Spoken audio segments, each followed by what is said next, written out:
of years ago, I had the good fortune of having Fulbright to go up to Ottawa and to work with a group called Partnership Africa-Canada, who had been behind the Kimberley process of documenting where diamonds came from as a way to solve the war in Sierra Leone.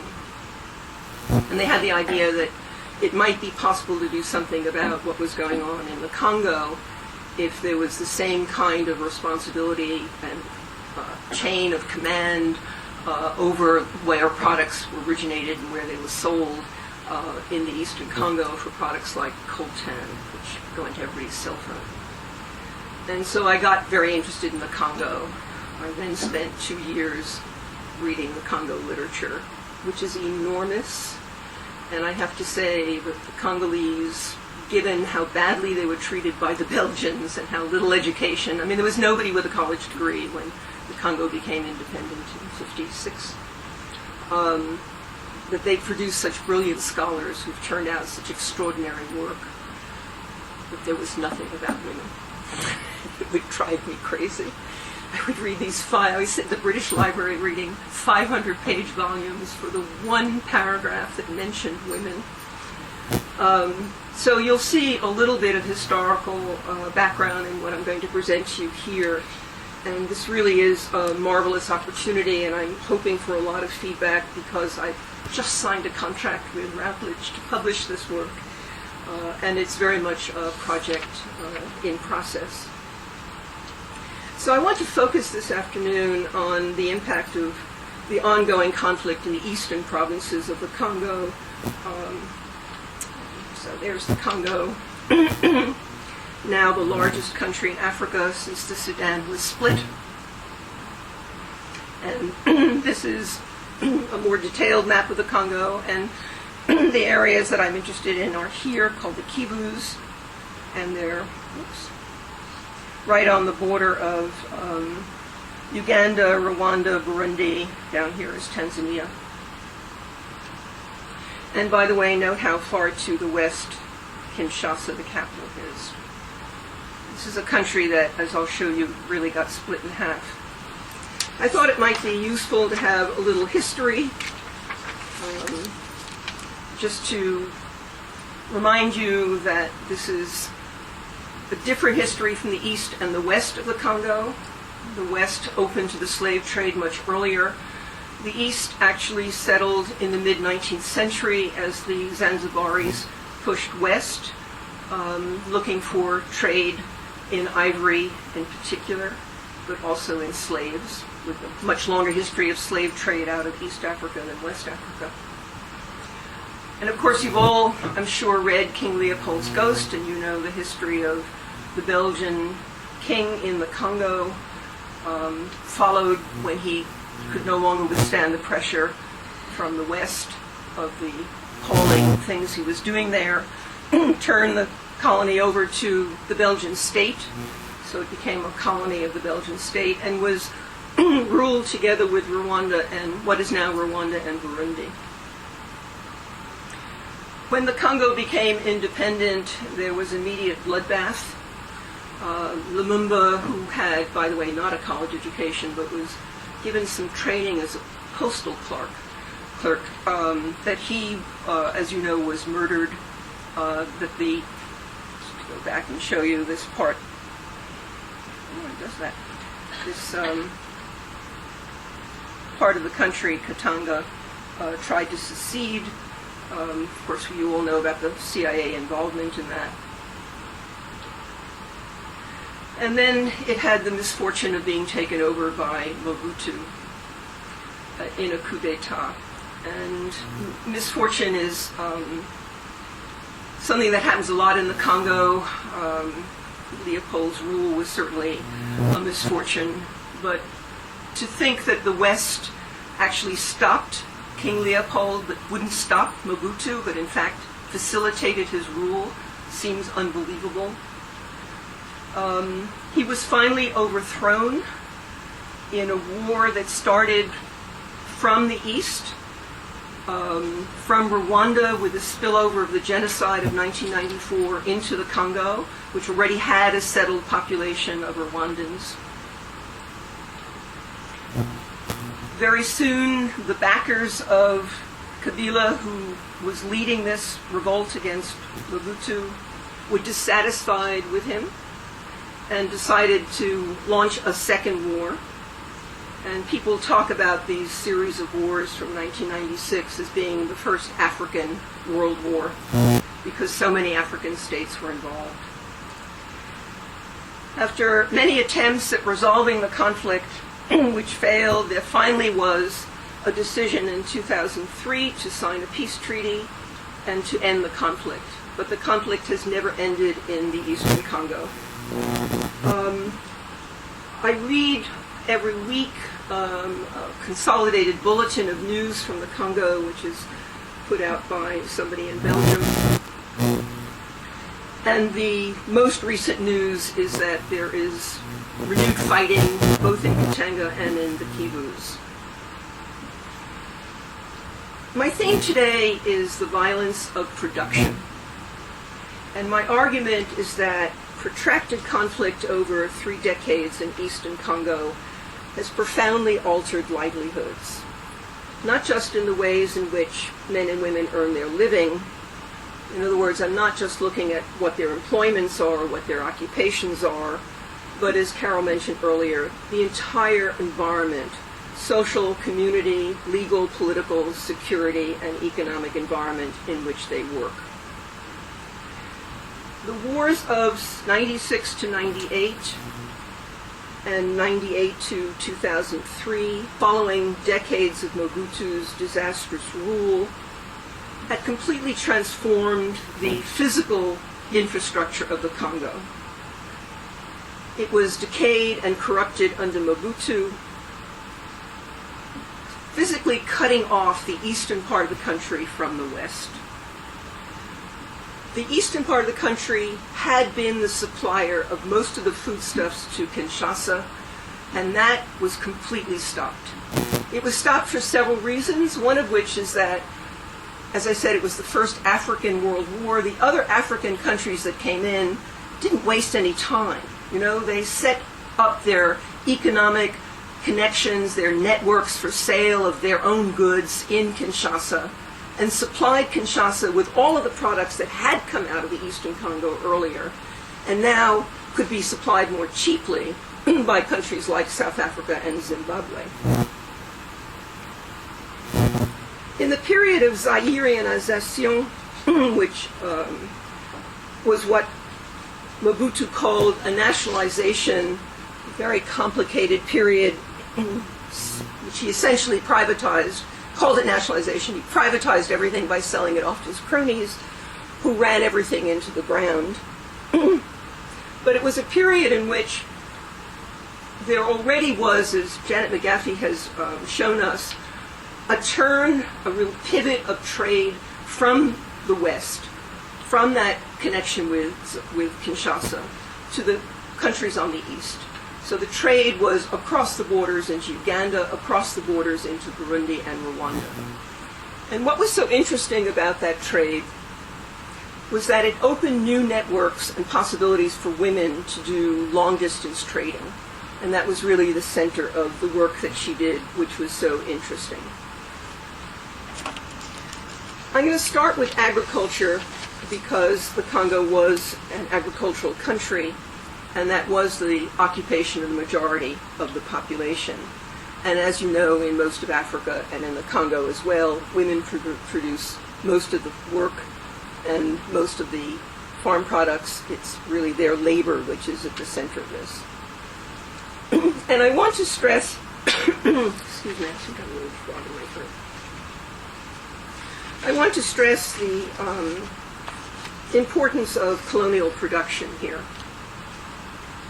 because the Belgians were very ready to turn this area to profit. You know, they started with ivory and with rubber, but very quickly went on to vast palm plantations, for example. And by the way, that lovely modern photograph in the center, that's the Lever House in Park Avenue in New York.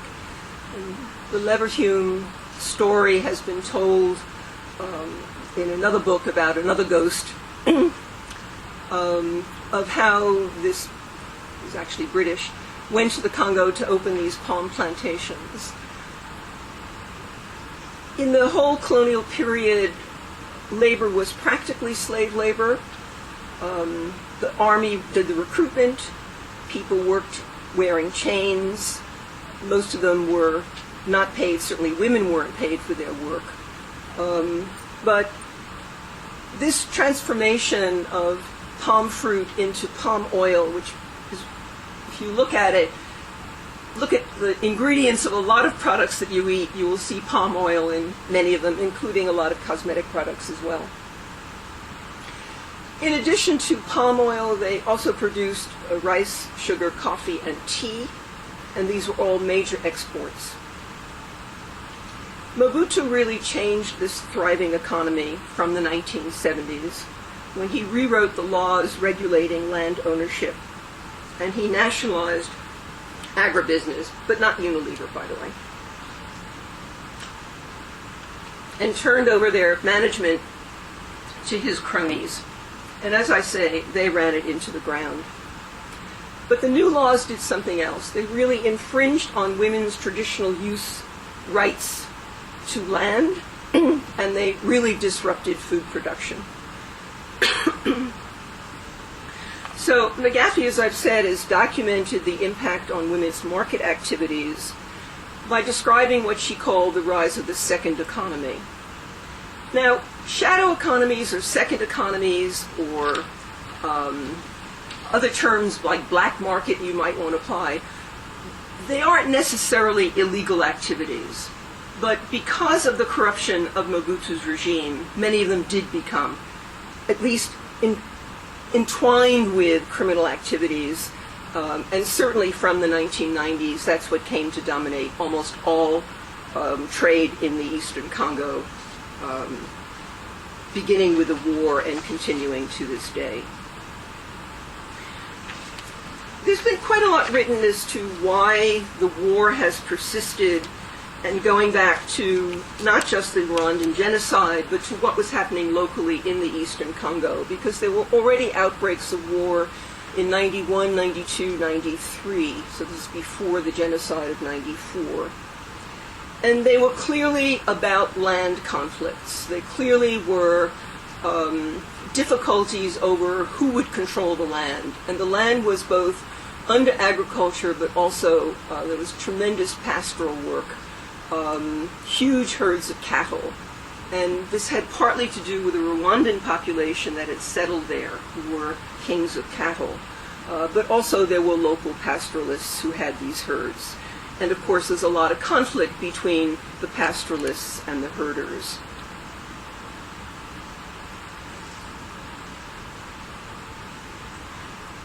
It's one of the amazing things about the Congo that it is an extraordinarily wealthy country. And these are just some of the data for mineral production, just to give you some idea of where the wealth of the Congo resides. It is a paradox that at independence, the Congo had one of the highest per capita incomes of the continent. They are now one of the very poorest. And it is a fluke that almost all of this wealth is on the eastern side of the country. And it is this wealth which has been such a lure for all of its neighbors, especially since there is such a vacuum of power in the country, certainly with the decline of Mobutu's regime, and then since then with the ongoing conflict. The latest data from the United Nations on poverty in the Congo, the one that really hit me was that the national poverty line is now 78 cents per person per day. And that's 80% of the population. The maternal mortality rate of 990, I think, is an underestimate. I've seen rates of 1,600. Actually, it's a ratio, not a rate. And I am working on a separate project about what I perceive as a real fall in fertility, a real fertility crash in the eastern Congo. But UNICEF continues to report extremely high birth rates and average fertility of women through their fertile life period of having 6, 8, and 9 children. And I just don't see how that can be happening under the conditions that obtain there. But I want to continue to focus on the question of production rather than reproduction. The reason I switch now from the question of the agriculture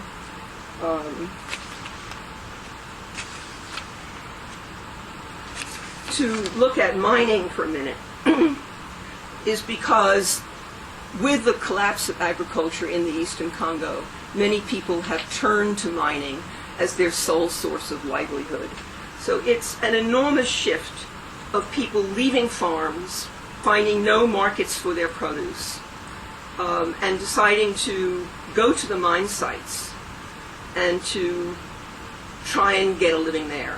Now there are big, especially Canadian companies that are mining in the Congo, or some US companies as well.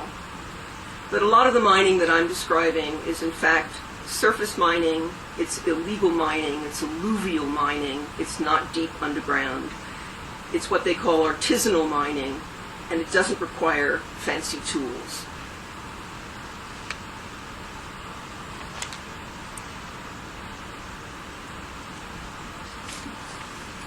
A lot of the attacks that have occurred around the mine sites. And these are often attacks in which the civilians get caught up, both because they become the workforce at the mine sites under duress, at the point of a gun, but also because they go to a place which they think is safe after running away from attack, and then that place becomes attacked, and they run to another place, which also comes under attack, and they run to another place. And the data that I have show that people have been displaced 5, 6, 7 times in this way. The focus on the mine sites has to do with their continually changing hands. And each time a new militia comes in or a new brigade of the Congo National Army, there is a struggle that occurs over who will control the mine sites. And they are extraordinarily profitable. I mean, I'm talking about $100,000 a month coming out of a single mine site. I would just like to read to you the story of one woman about her displacement, just to give you a sense of what it means to be a woman in this circumstance. And also to say that the notion of a low-intensity war may mean something to the military, but means absolutely nothing to the people who are experiencing conflict on the ground. And I wish the military would find a better way to describe what actually occurs. So this is a woman who says, "We fled Galima in 2009. And in this case, it was the Lord's Resistance Army coming down from the north that started attacking. From there, we fled to Bangadi, but we were confronted with the same problem as the LRA was attacking us. We fled from there to Nyangara, but because of insecurity, we fled again, this time to Baga. In an attack there, 2 of my children were killed and 1 was kidnapped. He is still gone. 2 family members of my husband were also killed. We then fled to Dungu, where we arrived in July 2010. On the way, we were very much abused by the soldiers of the Congo Army, the FARDC. We were abused because the child of my brother does not understand Lingala, but only Bazande. They were therefore claiming that we were LRA spies. We had to pay too much for this. We lost most of our possessions.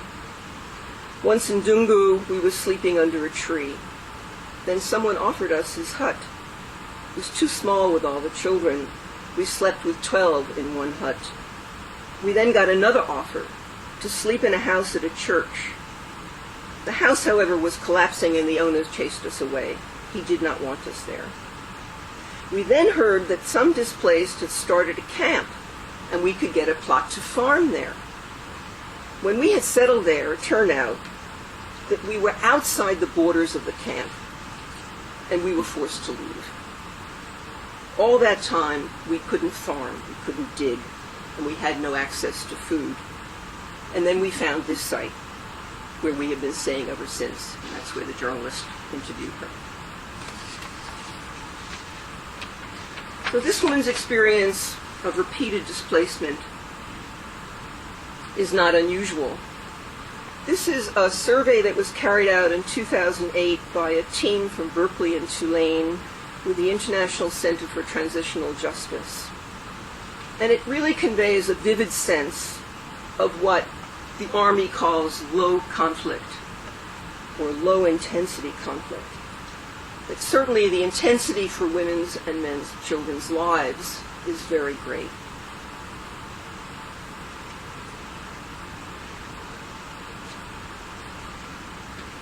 I have some more data for you of what it means to lose property when in fact you have very little to start with. But when the woman said she was shaken down by the army, that's only one part of it. These armies live off the civilian population. And so they are constantly taking things at the point of a gun which nobody can refuse to give them. And so people not only lose their houses because they're destroyed in the conflict, but they lose all their farm animals, all their cattle. And there was a period when almost all the cattle from eastern Congo had disappeared, either because the Rwandans had taken it across the border back to Rwanda after 1998, or because they were killed or other ways dispersed. All their other goods were either destroyed or stolen. Cooking pots, clothing, any money you have, any jewelry, all of that goes and leaves you really denuded. When I say that protracted conflict disrupts every dimension of human security, I mean food security, economic security, employment security, political security, legal security, community security, cultural security, health security, environmental security, not to mention personal security. So when the military say security and they only mean personal security, it's like a fraction of the picture of what's happening. So let me turn to my major theme of livelihoods under duress and ask this is what I ask myself, what economic opportunities are open to women in these circumstances? What can they do under these conditions? Very low rates of education still in the Congo, a disruption of education during conflict. Most jobs were eliminated when Rwanda systematically fleeced and took everything that was movable out of the eastern Congo after 1998. I mean, really, when you think about the Russians stripping East Germany, for example, after World War II, you have some sense of what it means to pick up whole factories and move them into Rwanda. If you want to wonder about the economic success of Rwanda, you really have to look at post-98, what came out of the Congo, because they stripped it. They simply stripped Congo. Certainly, the impact of long-term conflict on gender also affects generational relations. That young men with guns can tell old men what to do in ways that are just unknown in traditional society, where men have power based on age. There's also been a tremendous militarization of the eastern Congo. With all of these groups that are fighting, and there are dozens and dozens of them still today, there has been a tightening on the one hand of patriarchal authority. Men have more control now. There are very few women in any of the armies. I have not read about any women holding guns and fighting in the army, which I certainly have read about in other places, but I have not read about that in the Congo.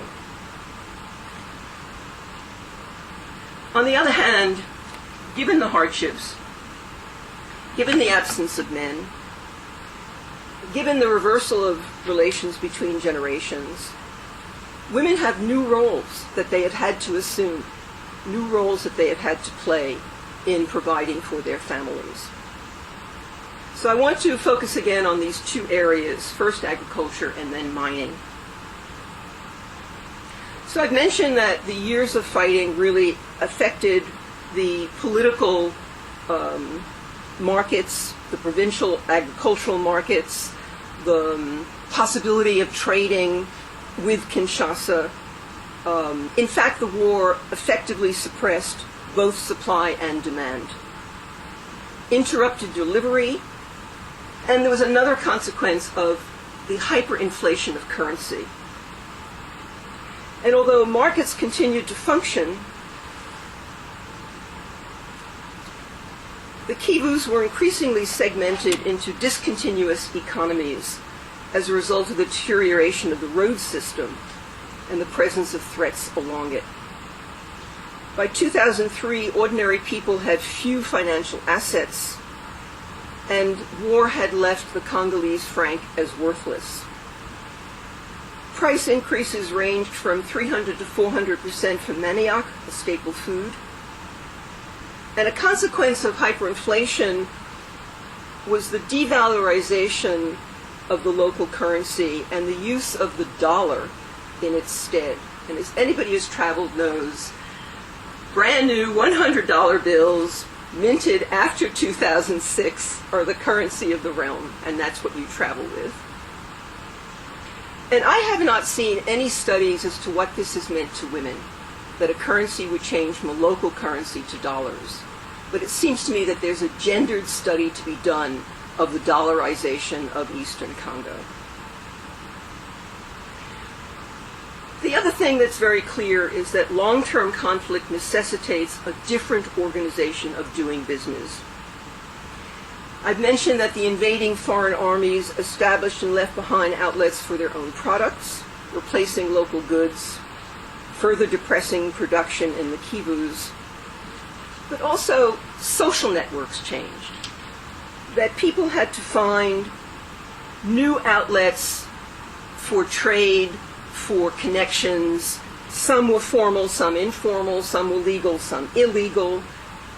A mixture of all of those things, not just in the Eastern Congo, but now transborder and even regional. And I'm interested in these shifting alliances and victories or defeats of militias and armies, leading to territories coming under the ever-changing control of one armed group or another, many of these with ethnic affiliations.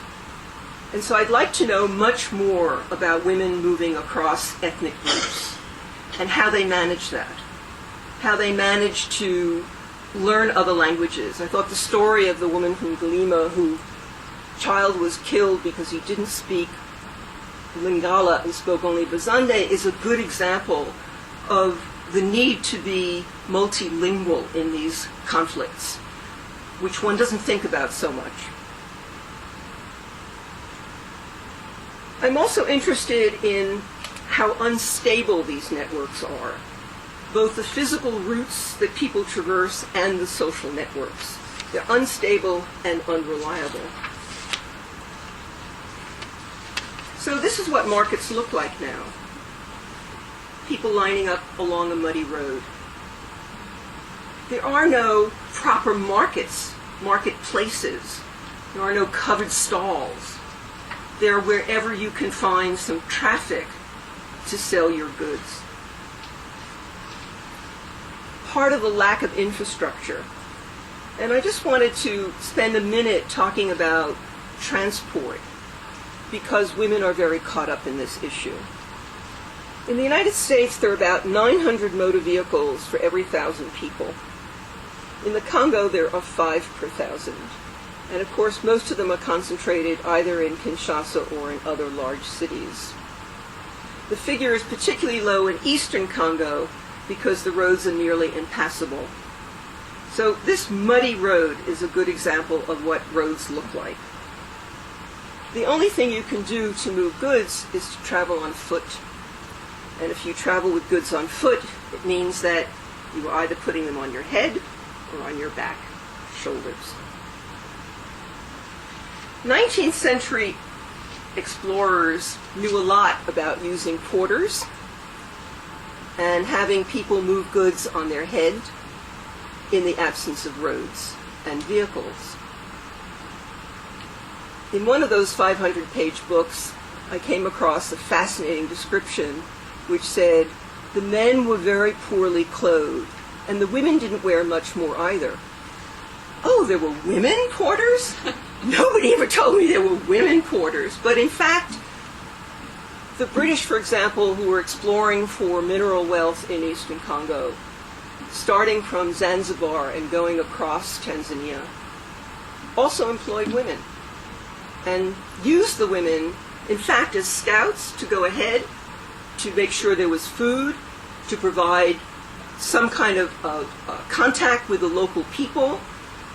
They were emissaries. They were the diplomats. They were the advance guard. This is still going on. In the 19th century, they did it. In the 20th century, the colonial exploiters continued it. Women were not paid for this work. And they continue to do it today. So one of the livelihoods that women find is porterage.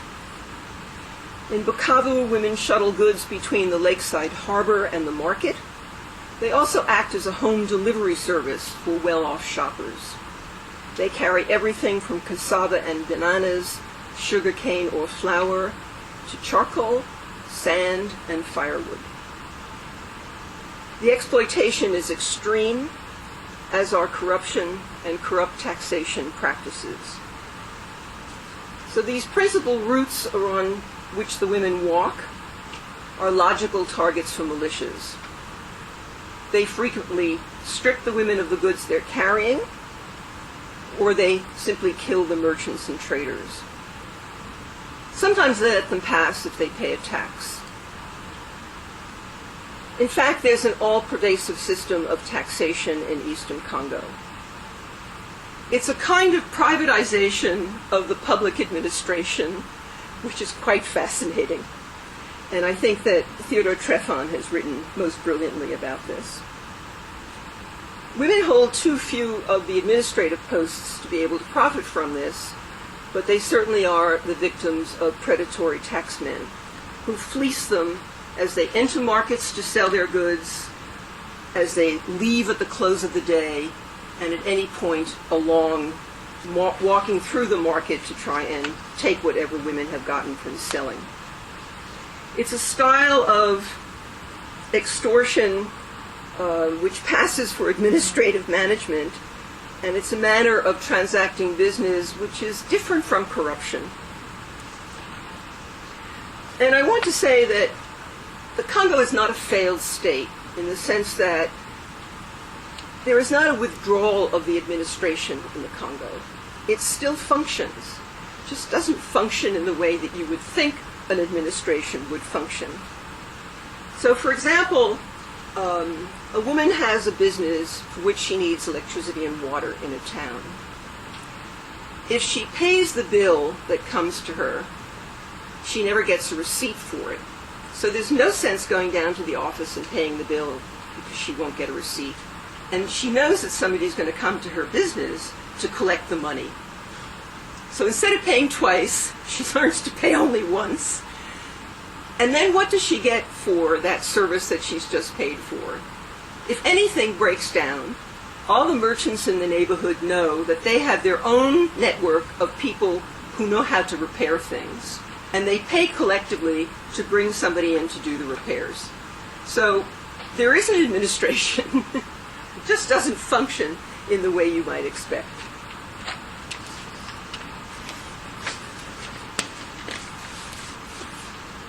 I wanted to talk a little bit about the cross-border trade for agricultural products before I move on to the question of mining. And I said that not all transactions are through the shadow economy, and that not all of those transactions are illegal, but it's quite clear that criminality has come to dominate. A confidential UN report estimated that 98% of the gold produced in the Congo in 2013, last year, with an estimated value of $400 million, was smuggled out of the country. Nearly all of it traded in Uganda. And not all of these gold sales pay for weapons and armed groups, no longer raise funds from the sale of coltan, that currently there is a traffic, as you know, in ivory, certainly in palm oil, and even in cattle. Is there a parade? Unfortunately, I have very little evidence that women are participating in illegal trafficking in weapons. But they do dominate the small-scale cross-border trade in agricultural goods. So at the Goma-Gisenyi crossing between Congo and Rwanda, this trade is the principal source of income and the principal means of subsistence for about 22,000 people, the majority of them women. Am I running over in time? No. I'm just going to move this since you now have to compete with the drums to try to get it more... Thank you. Although they have interests in common, women traders from both cities are in competition and they distrust one another. The competition created by Rwandan women's practice of itinerant trading vexes the Congolese women traders. Rwandan women claim their Congolese competitors chase them from the marketplaces, that Rwandans do not have their own markets in Goma, and that Congolese customs services and other persons in Goma harass them when they cross the border. There is a way to try to avoid these crossings, which are patrolled, by using little tracks through the jungles. And many women resort to smuggling over these unpatrolled tracks. And there are a few studies of them, but they seem to carry goods of not significant value, like beer. And how much beer can you carry on your head, right? And I found it very difficult to trace women's participation in this illegal work. There's very few studies of it. So if anybody has any real interest in it and the guts to do it, here's a subject for a dissertation. What's remarkable is how sensitive the Congo economy is to the world economy. That really it changes rapidly in response to outside forces. The market for coltan peaked between 1999 and 2001. And at that point, many farmers were leaving the farms to go off to work in the mines. At that point, there was a lot of effort by non-governmental groups, both in the Congo and abroad, to contest the illegal mining because it was really used as a source of funding the militia. And some of you may know that there was the Dodd-Frank Act passed in Congress, which tried to actually trace the origin of metals and to say that if you bought metals from an unsourced business that you couldn't sell it in the United States. So you had to deal only in legal minerals and you had to be able to prove that they were obtained legally. So in the annals of unintended consequences to help the Congo, or if you like, Shaw's Road to Hell, this certification actually threw a lot of workers off their jobs. Many of the coltan, tin, and tungsten miners were thrown out of work by this legislation because the companies said, well, we won't buy from the Congo then, we'll go to other sources, for Congo's not the only place to buy these things, we'll go elsewhere and we'll be sure to meet the U.S. requirements. But the result of this was that miners went from coltan and tungsten to gold. The rush to gold is very interesting. It certainly is not limited to the Congo. And gold is far less easily traced. If you've ever heard any of the hearings in Congress, the jewelry business has been very involved in the issue of whether Dodd-Frank can also trace gold, because gold is melted down and reused many times, makes it much more difficult to trace its origins. It's not like diamonds where you really can tell where they come from. What's interesting to me about this is women's integration in mining. Gold especially, but actually generally in mining across Africa. And also to talk about gold rush as what it does to existing communities, what it means to have an army of young men, maybe not an organized militia, but a rush of young men coming in to seek their fortune at a gold site. So a gold rush just like we had in the United States and California in the 19th century.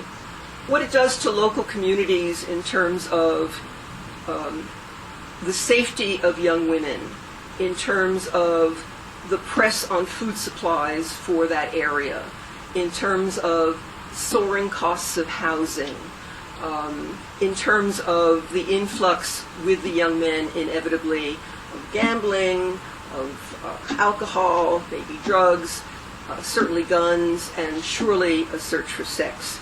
So the notion that these fairly quiet communities, which had been doing artisanal mining probably for centuries, suddenly being turned into centers for gold rush, really transformed their lives. It also transformed the physical sites, because tremendous tree clearing takes place when you build a gold mining camp. That leaves it exposed to landslides, mudslides. It also takes away any work that you were doing to get medicinal herbs, for example, in the wooded areas. All of that is now gone. And also, there's the inevitable pollution of the waters by the mining itself.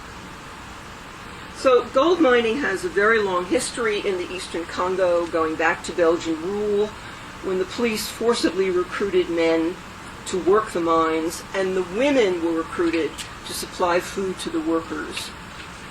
Women walked up to 50 kilometers a day to and from these remote mine sites. They had to prepare the food, bring it to the miners. They were not paid for the food or for the transport of it. And I can tell you, I've been to the foreign ministry in Belgium and read the records, and they're quite extraordinary to read the original documents and to find out just how many people were employed, how many whiplashes they got using rhinoceros hide whips, and men, women, and children equally whipped. What the men were paid. If the women were employed, they were paid a fraction of what the men, and this was all very carefully documented in hand on the forms that were written. So let me turn to women in gold mining. Small-scale gold mining is currently the principal survival strategy for the majority of the population of Kivus, and it really serves as a substitute source of revenue for people who have lost their primary livelihoods. 70% of this population is rural. Their economy had been based on agriculture and long-distance trade and not mineral exploitation. But working in the gold fields was something that people did as a supplement on off-season. And it's these sites which have become contentious, which were not contentious in the past. So it's not mine sites per se that are conflict sites. It's only what happens to them in the context of world trade of gold. So women obviously provide the services for these miners. They obviously provide food for the miners, laundry, cleaning, everything you might expect. But they also work in with the mining work themselves. The figures on the numbers of women involved in artisanal mining across Africa are quite extraordinary. Could be up to 50%. Certainly, The documentation shows that 20% of artisanal mining in the Congo is done by women. That means about 400,000 workers. And it's interesting that children do this work as well, that there are twice as many girls and boys as adults working in this area. There's a hierarchy in the work of extracting gold. Women called maman twagueuses pound the rock to extract the gold. And they could be paid $1.40 for a 30-pound bucket of stone. At least that was the rate in 2011. Individual diggers or groups of diggers employ these women on an ad hoc basis. The women, of course, have no contract. They are very vulnerable to both non-payment and to theft or accusations of theft. And some women do hide stones in their undergarments. The price of gold is currently $1,200 an ounce. No grain can be lost. The sand left after rock is crushed is sifted again and again. And again, there's this hierarchy. 3 categories of workers are involved. The first is a team of 4 to 6 men to rework the sand, who might earn $9 to $30 a day. Next is a group called Maman Bizalou, who are paid $2 to $3 to wash, work, perhaps recrush a quantity of sand to find some gold dust. They might earn $3 to $6 a day. And a third category of women and children gather the leftovers, and they sift it once more, and they might earn $1 to $3 a day. The work is dangerous, physically demanding, obviously leads to pulmonary disease, particularly tuberculosis, given how much malnourishment there is. But obviously, if the poverty rate is 78 cents and you're earning dollars and dollars, and then if you turn tricks at night, you can get another couple of dollars, you can see why the mines are so attractive. A process commonly used to extract gold is called amalgamation.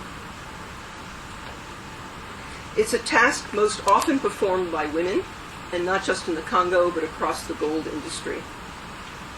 Sometimes these women are actually holding their babies. Of course, there's never any child care or any kind of arrangement for taking care of babies.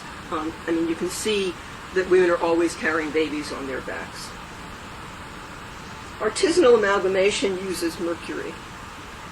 So the women combine mercury with gold-laden silt to form a hardened amalgam that picks up most of the gold metal from the silt. The amalgam is then heated over an open flame to evaporate the mercury, and it leaves small gold pieces. Women and children inhale the gaseous mercury during the burning process, and that, of course, poses dangers to their health. But mercury is also then thrown away into the streams, picked up by the fish. The fish is then eaten, and if any of you know about the history of Minamata disease in Japan, this is exactly how the disease became named and how the whole process of nervous disease and degeneration was discovered as a result of eating mercury-laden fish. This is one thing that I can tell you something positive about in this story, is that the international community is acutely aware of the problem of handling mercury. And not only have they studied this problem in depth, but researchers have also devised low-tech alternative processing methods. And they've gone out to train artisanal miners how to use these alternatives. And there's also an international worldwide movement to ban mercury trade. So people are very aware of the danger here and are actually trying to do something about it. I want to end with a discussion. This is just showing you such a little bit of mercury can cause such a lot of trouble. It's so cheap. I wanted to end with a discussion of the violence connected with women's livelihoods.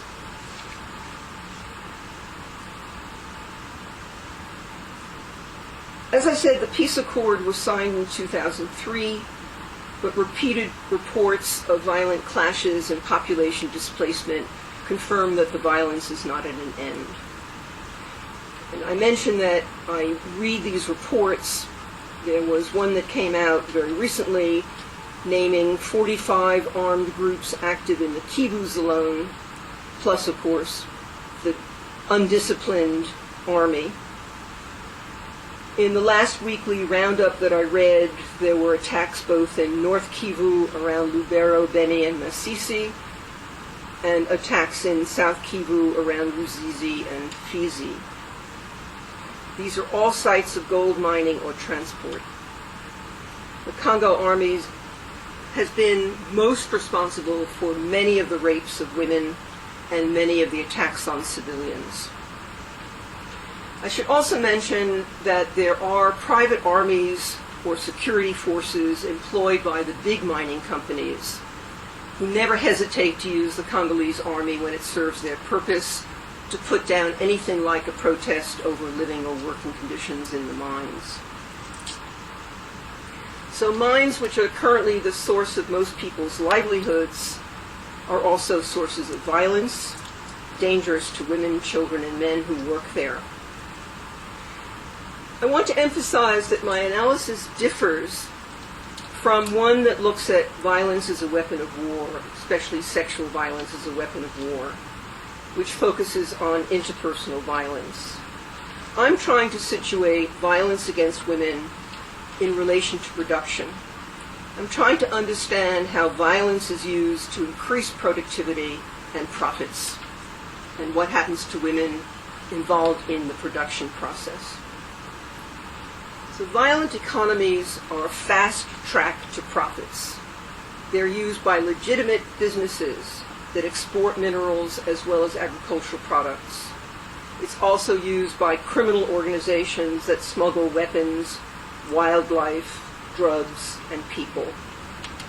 And in between, there are many shadowy combinations. We know perfectly well that many legitimate businesses do work with criminal activities. The United Nations has been remarkable in documenting what's been going on in the eastern Congo, actually naming names, both of companies and of people involved on both the legitimate businesses, in quotation marks, and the criminal activity.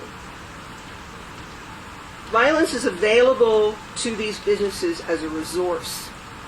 It's a factor of production. It supports distribution. It's a dynamic in competition. Small-scale Congolese producers are entangled in legal and illegal activities. They must deal with legitimate corporations, but they also have to deal with criminal organizations. They must deal with government agents, and they don't always know who's a freelancer, who's actually a government agent, who's actually being paid, or somebody who once had that title is no longer on the payroll, but still using that position to extract and extort. At each intersection, profiteers may employ violence to extract the maximum from producers. In the context of the Congo, armed conflict has allowed the use of violence to turn goods and services that would not normally be available into commodities. For example, forced labor, sexual servitude, illegally extracted or plundered mineral, wildlife, and agricultural wealth. Women and children, as well as men, have been commercialized, commodified, as if they were ivory or coltan or palm oil.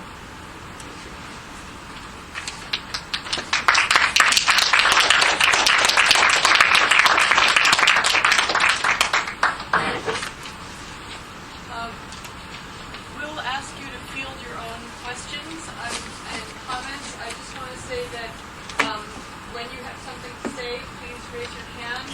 You'll get a microphone which will not amplify your voice, will only allow us to record it. So please stand up, speak loudly, and introduce yourself to the speaker.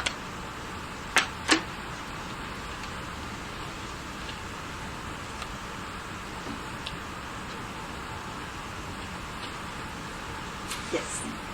Rosalind Shaw from Tufts University. As you were speaking, I was, this question is about the agricultural and marketing part of women's production, and I'm thinking of examples I've heard in different places. Sierra Leone on the borders of Liberia, Côte d'Ivoire, Guinea, in which female traders have been successful in negotiating with armed groups, because given that the armed groups want the trade items that the women are bringing, and so it's in their interests to allow women to be able to pursue their trade. And women have brokered ceasefires in the borderlands of Liberia, Guinea, Côte d'Ivoire. In occupied Mekeni, women were able to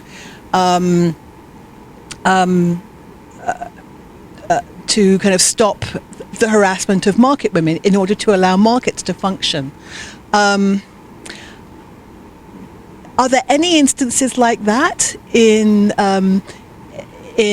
Eastern Congo, or is it just impossible because the armed groups are changing and moving so much? The question is whether women in the Congo have had as much success as women, for example, in Liberia, in negotiating with armed groups who actually need their produce to be able to function without harassment in the marketplaces. My impression is that the Congo army doesn't stop to ask, just uses a gun, takes what it wants, and doesn't have that sense of dependence on the population. Militias which are from the area probably do, and probably may in fact fleece the women, but not necessarily stop them from functioning in selling their wares. The ones who are setting up the roadblocks, it's probably in between. Suddenly had a flashback to a trip through Uganda when I was doing the field work for my dissertation, and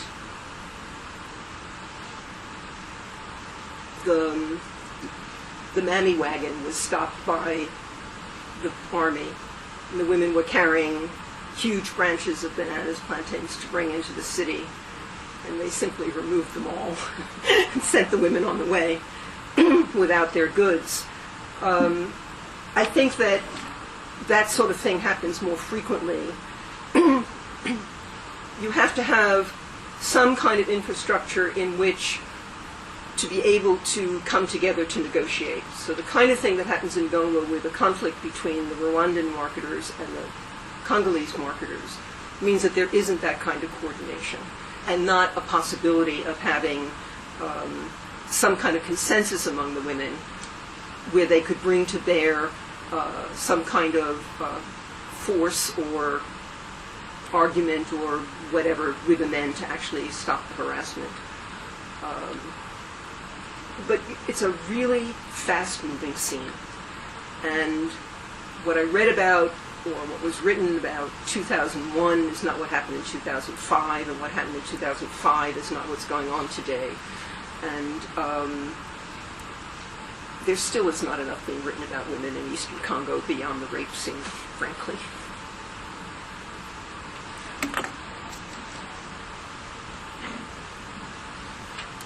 Jane Parker from the PhD program in Global Governance and Human Security.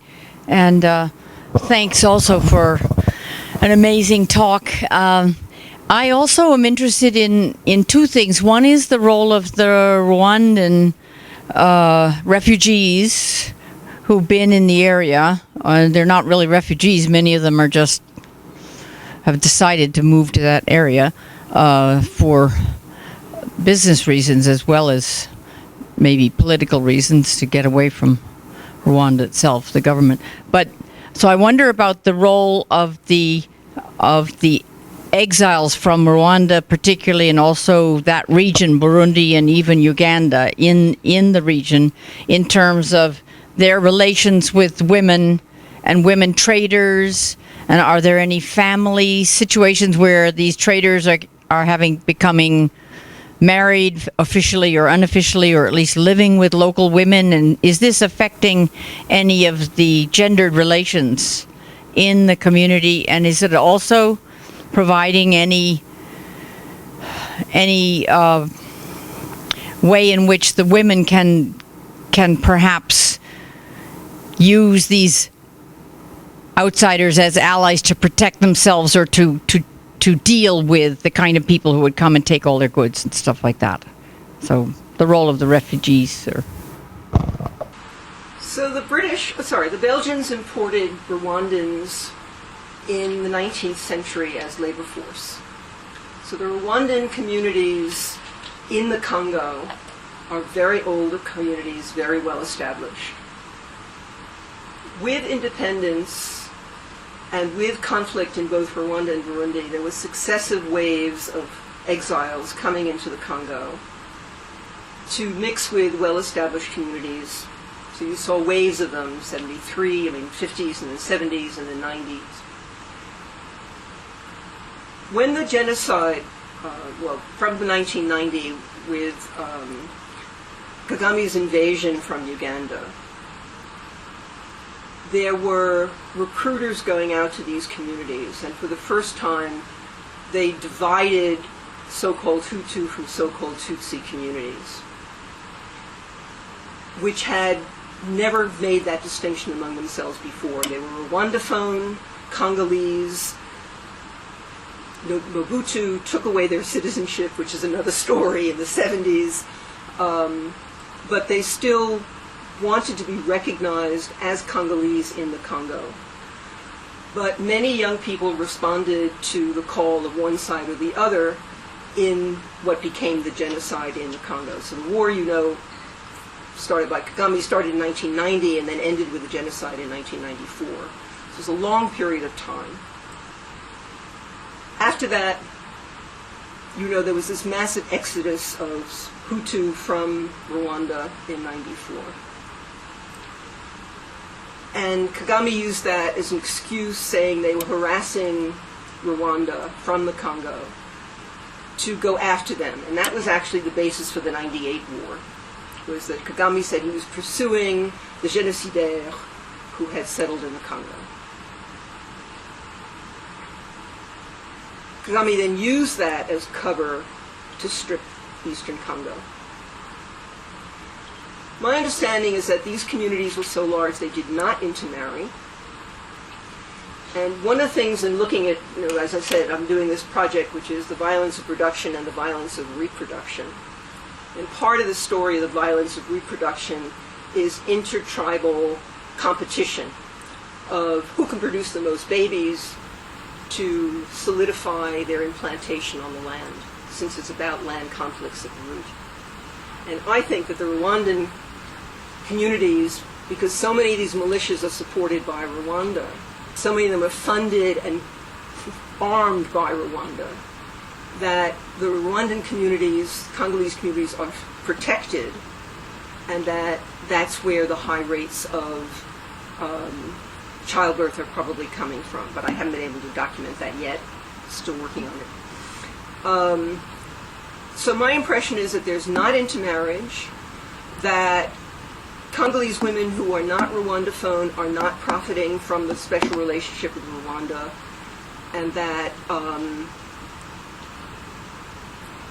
there doesn't seem to be... It's interesting, when I talk with some of the researchers from Belgium who are going out and doing a lot of the field work in the Congo and ask them about tribal affiliation, they look at me blankly and say, well, we haven't really looked at that. I actually got my department to buy me a very interesting digital map put out by the World Ministries, which documents language groups in great detail for every area of the world. And the area of the Congo that I'm looking at has dozens and dozens of these language groups. Mind you, the Belgians have done away with many of the tribal affiliations, but even so, there are many existing languages. But even so, I cannot identify, because the UNICEF survey, for example, never identified tribe. We know something about who lives where, but not in enough detail to actually document that. But I would say that the general answer to your question is no. In one word.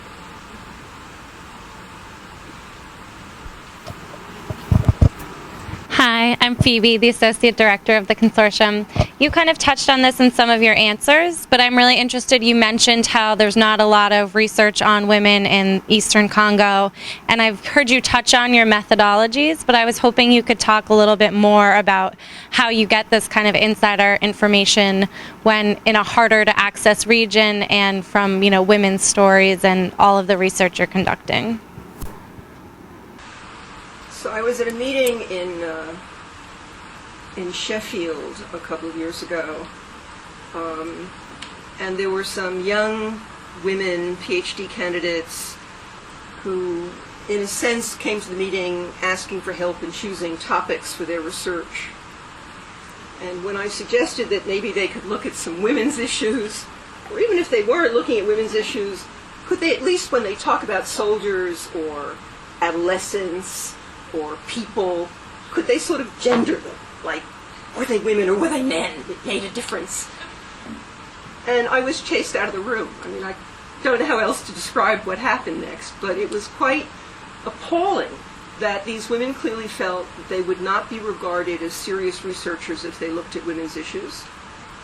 They were all advised to look at issues of the army and militias rather than to look at issues like livelihoods.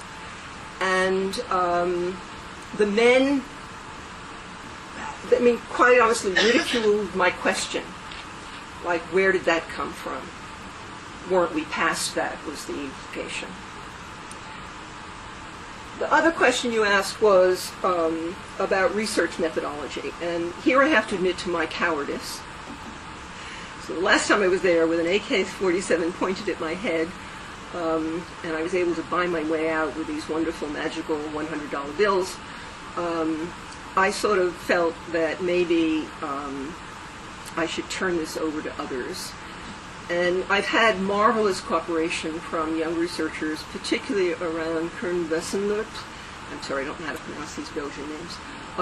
And some of Tim Raymakers and some of the other Congolese, some of the other Belgians who've been out to the Congo and have been doing the field work.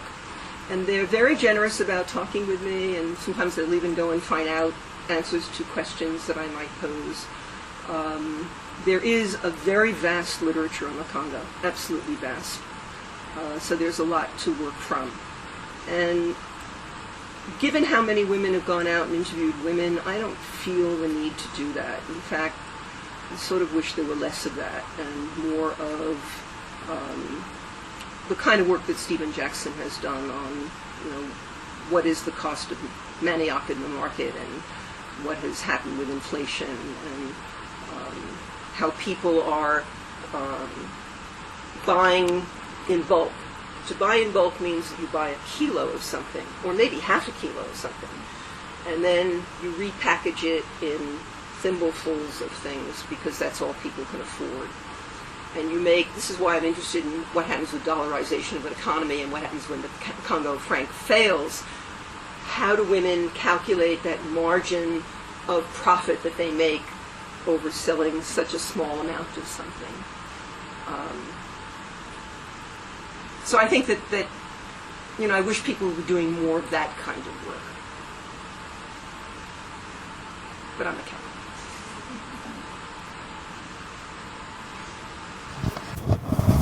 Hi there.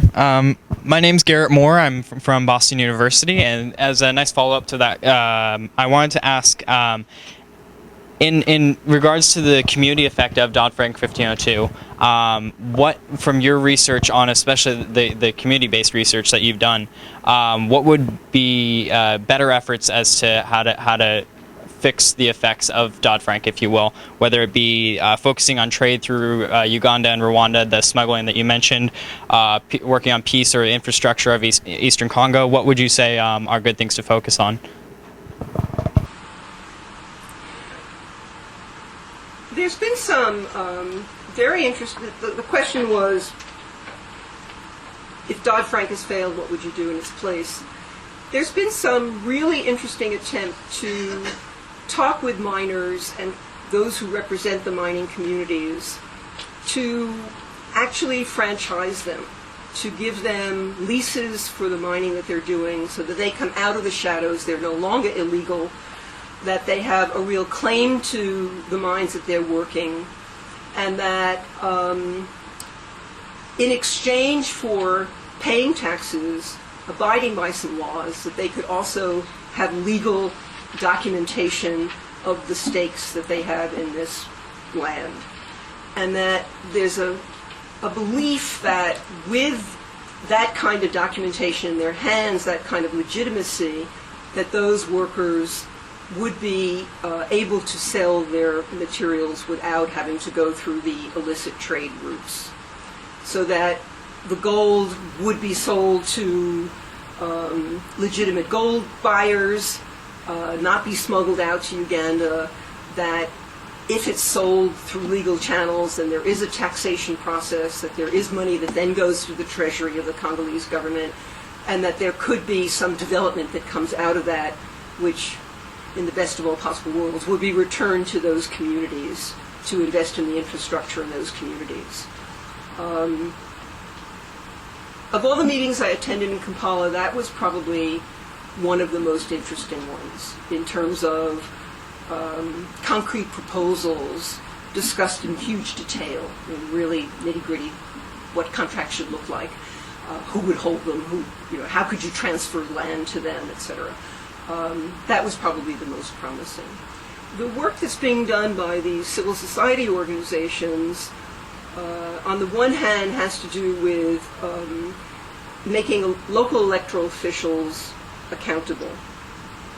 And the feeling that Kabila Fils has sewn up the provincial parliaments in such a way that it's useless to try and contest elections at that level, but maybe at local levels, there could be an electoral process that would be more democratic and representative, in which people could stop the chiefs from giving away their land, could stop the appointed officials from saying, well, it's communal land, so I can do what I want with it, even though these families have been there for generations. That certainly, it's not something that Dodd-Frank could intervene with. It's something that has to be done locally. And there has to be assistance to those processes. I haven't seen that kind of assistance. What I've seen is an increasingly militarized approach to stopping the conflict. Whereas, a year ago or 2 years ago now, something like 150 NGOs signed a petition saying we want a demilitarized zone in the Eastern Congo. Get all of the fighters out, including MONUC, the UN mission. That it would be much better to have no armies in the region and to let people get on with their lives and sort these problems out among themselves, for which they have old structures to do that, if they could be allowed to be revived and to function, to solve these land conflicts. So those are some of the things that are done. Thank you. Hi, I'm Heidi Gengenbach from the History Department here. I'm very curious about the food economy in this area. Livelihood is ultimately sort of bottom line about what one does to keep oneself and one dependence alive. And I'm really, the women who are involved in the kinds of economic activities you're looking at, the mining in particular, I'm just very curious. I know this may not be something that you're working on directly, but if you know of any studies that look at the nutritional consequences of this livelihood shift that's very dramatic and that's part of this larger political, economic, environmental context that has had a devastating impact on local food systems that were once extremely robust and prosperous and healthy. And looking at sort of the nutritional side of things is a way of understanding the very long-term health and developmental consequences for next generations. And so I'm just, what's the sense you get? Where are these women getting their food from? What are they able to buy? What's available in the market? What can they afford? To what extent is there any own production that's contributing?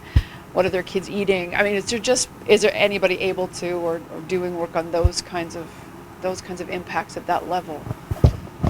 So the question is about the food economy and nutritional consequences of the destruction of really supply and demand for food products with the breaking off of relations between East and Western Congo. A couple of years ago, the International Rescue Committee sponsored a study of child mortality in Eastern Congo, in which they documented a surplus of, I think the first data were 4.8 million excess deaths between 1998 and 2003. That study then came under a lot of criticism because nobody wants to say that there are millions and millions of children dying of malnutrition because of this fighting. But in fact, most of the war deaths have not been because of arms. It's been because of famine or malnutrition with disease in that terrible synergy. One of my quarrels with the UNICEF study, which was done in 2010, was that it focused on families with surviving children of 3 and up, which meant it did not look at families that had lost all their children to various diseases which were underneath initially due to malnutrition, and that they did not ask questions about livelihood or food sources. My estimation is that the figure is now 6 million deaths, and I don't choose that number lightly. It obviously has historic resonance, but it's my impression that the number of deaths is around that from 1998 to the present, and that most of those deaths are due to what malnutrition undermines the constitution and leaves one open to dying of, which reflect the abysmal food economy. And the studies that I've seen, and again I come back to Stephen Jackson, whose work I thought was the most remarkable of all that I had read, and there's another study from Kinshasa actually, which is extraordinary. In Kinshasa, people eat every other day, one meal. Adults eat, let's say, Monday, Wednesday, Friday, one meal. Tuesday, Thursday, Saturday, it's the children's turn, one meal. That's how terrible economic conditions are, how little food there is. Talk about being depressed. The worst part of what I read about the Congo was that in Kinshasa, there are now more churches that will save children from witchcraft than there are schools to send the children to. And when a family has too many children, it would be, in that society, terrible to expel a child. But if a child is accused of witchcraft, then you can send the child to the local pastor, who will be paid with perhaps a bag of cement. The pastor then will starve the child, beat the child, until finally the child confesses to witchcraft. And in almost all those confessions, they end with, "And Grandma made me do it." They're all vivid nightmares about eating people, which is something about the hunger that they're experiencing. Not only them, but all the people around them. Then, of course, once the child is established as a witch, then you can expel Grandma and collect whatever possessions she has and expel the child. So the number of street children in Kinshasa is dramatic.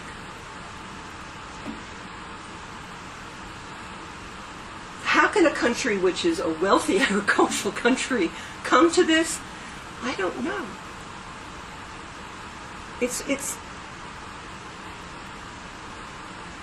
that what Mobutu did with the land laws had made it impossible for women to continue to farm.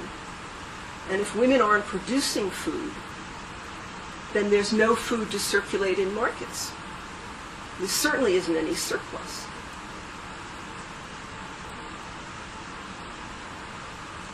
It's desperate and depressing.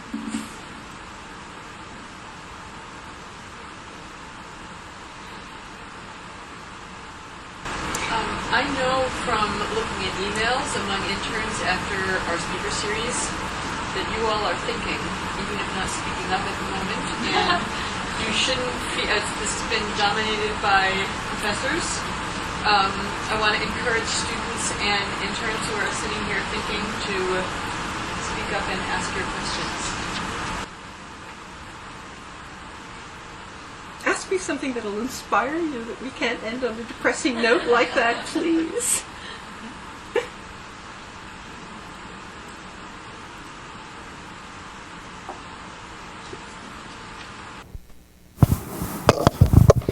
So, moving beyond this kind of, again, gloomy idea about women's reality in the DRC. Oh, it's Amani Aljak, and I'm faculty here in the Women and Gender Studies. So looking at this picture actually gives me lots of hope. When I was in Uganda a couple of years ago, the Ministry of Gender and Women Studies in Kampala had this big workshop, regional workshop, that brought women, grassroots women groups from the region to talk about best practices and best models. And I was intrigued by what you said earlier, that Rwanda, since 1998, benefited from the DRC war and situation. And I'm wondering whether there are homegrown kind of experiences or best practices that could be utilized by women groups like this, or women groups that we saw sitting at the marketplace to negotiate for better economic, socio-cultural, gender kind of realities. We now look at Rwanda as one of these very best examples, has the highest representation of women in parliament in the world. How could it be kind of, would the DRC benefit, or women within the DRC benefit in some ways from that? I'm very skeptical about the role of USAID, the role of transnational companies, and particularly, I think most of the agricultural and food crisis in the DRC is due to the IMF and World Bank policies and the kind of loan and strings attached to the loan that Mugabe used to privatize agricultural production and pay priority to cash crops at the expense of food. That was a very direct result of why these famines and this kind of economic situation and vulnerabilities that women experience. So my question is there a light at the end of this tunnel? Could we talk, could you elaborate a little bit further about what would the region, what kind of best practices other zones of conflicts in the region could provide for the DRC? So the question is whether there are good examples for the DRC from other parts of the area, the Great Lakes region. And in fact, I went to Kampala in December 2011 for the big interregional meeting in which women had gotten violence against women on the agenda. And Museveni tried to disrupt the meeting, take the microphone away from the women, tell them they didn't have time to speak because he had buddies from the war who really ought to have the floor. And the women sat there laughing, saying, we got what we wanted. Let him have his song and dance, what do we care? We had our meetings. We had the money to have studies done in each of the 10 countries. We had discussions about how very different violence against women looks in each of the countries of our region, not the international agenda, not what feminists dictate, not only about rape, but about many other issues that affect women in our region. And they had a chance to meet among themselves, go over their papers, talk to each other, and see where there were examples that could be used elsewhere that were successful. I'm sorry to say that the Congolese paper was not a good paper. The Ugandan women, for a variety of historical reasons, are way out in front on this. Hala from Sudan was marvelous, by the way. She was absolutely wonderful at that meeting. I spent a lot of time with her talking about the project she was running. On the other hand, when I went to this other meeting of Congolese civil society groups, I met a woman who was a judge. And she was trying to raise money for a project which would put together a document, an advocacy paper for the government in which they were going to ask for a designation that women should get free maternity care in Bukavu at the hospital. And they were going to collect the data to demonstrate why this was necessary. So I would say that there are local initiatives and that there are people who are thinking about how can we use whatever structure there is, how can we use it to our advantage, how can we make this situation work for us even though it's a terrible situation.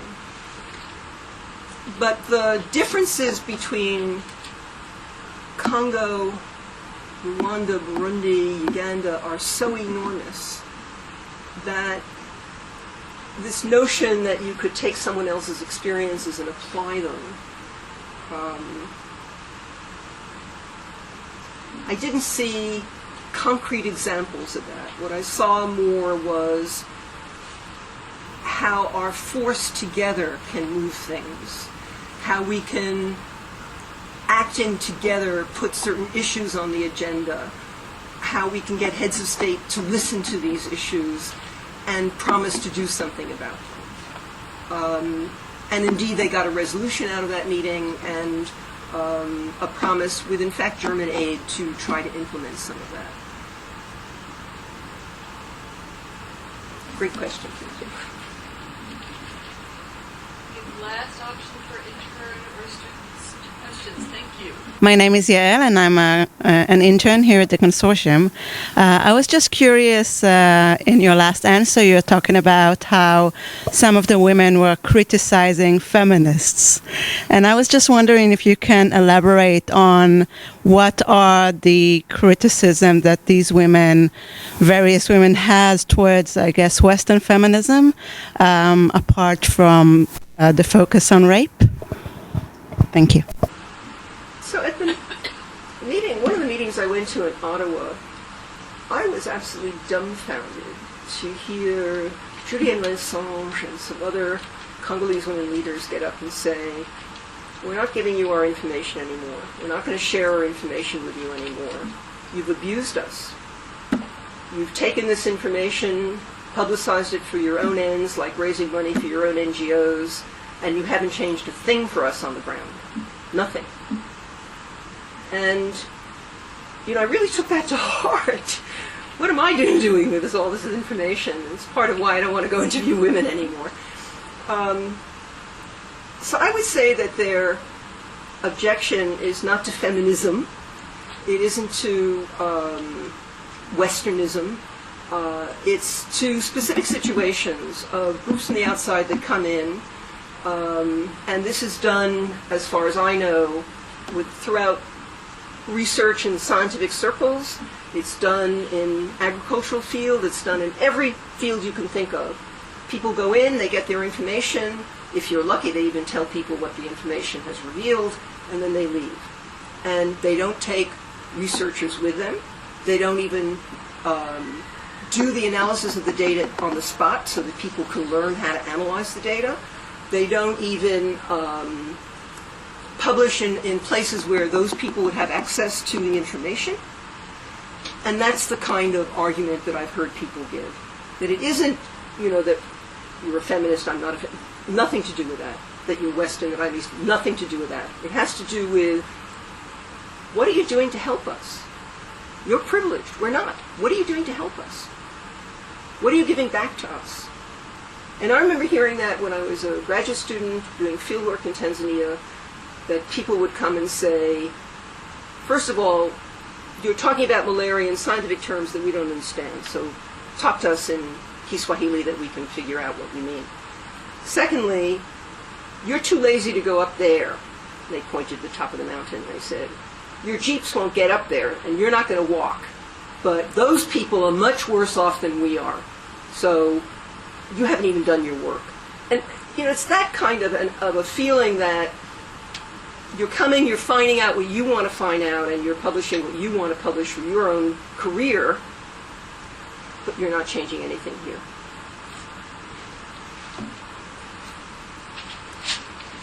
Okay, so I'm sure you'll all agree that Meredith Turshen has given us an incredibly rich, stimulating, and complex series of things to think about. Please join me in thanking her again.